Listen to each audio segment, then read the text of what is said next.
As a Christian, I consider Jesus a prophet, but he's a prophet of the one God. There's not several. As a Christian, I worship Allah.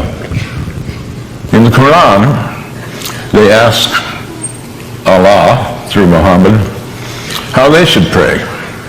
And here's one of many creeds in the Quran. We believe in God and in what was sent down to us and what was sent down to Abraham, Ishmael, Isaac, Jacob, and the 12 tribes, and what was given to Moses, Jesus, and all the prophets by the Lord. We make no distinction between any of them, and we devote ourselves to him in all of them. That's a very inclusive creed. The narrow definers of Judaism sometimes say that the chosen people are the circumcised, and narrow believers in Christianity sometimes say that the chosen people are the baptized. But the Quran says God's chosen people are all the monotheists from the beginning of the creation. And when we think of the succession of prophets, they're given great praise. Muhammad praises Moses. In some ways, the most important prophet before Muhammad, though they're all directly from God, it's Jesus. Jesus is given a bigger accreditation than other prophets. John the Baptist is made a prophet so that he can prophesy Jesus. Mary, his mother, is the only woman named in the Quran.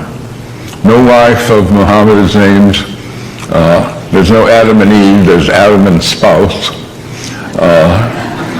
But Mary is not only named, she's made sinless. She conceives Jesus in virgin birth. She is tremendously honored.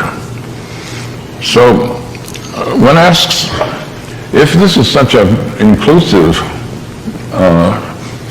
founding document of the religion, what is it that people object to? It's pretty easy to misrepresent Islam because so few have read the Quran.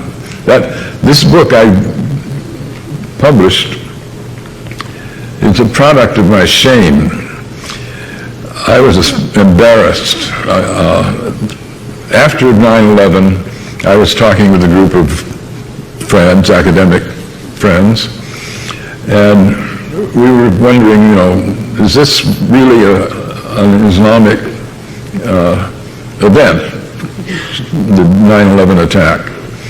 And at some point, people asked, well, who here has read the Quran? None of us had. And a friend of mine said, not even you, Gary? I thought you were a student of religion. And I said, yeah, that's the problem. I'm totally ashamed. And so I went and have been trying to repair that stupidity ever since. But I've tried in a lot of venues to ask how many people have read the Quran. Dare I do it now? How many have read the Quran?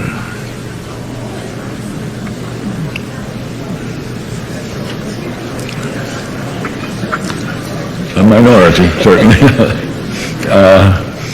Well, I don't want to shame you, but I do. I think we should all be ashamed. We're throwing our weight around in a world where almost a quarter of the population are Muslims. And not to know, how can you say the Islamic State is a false construct if you don't know what true Islam is. One can only hope that more people will use freedom to do things like read the Quran rather than hate the Muslims.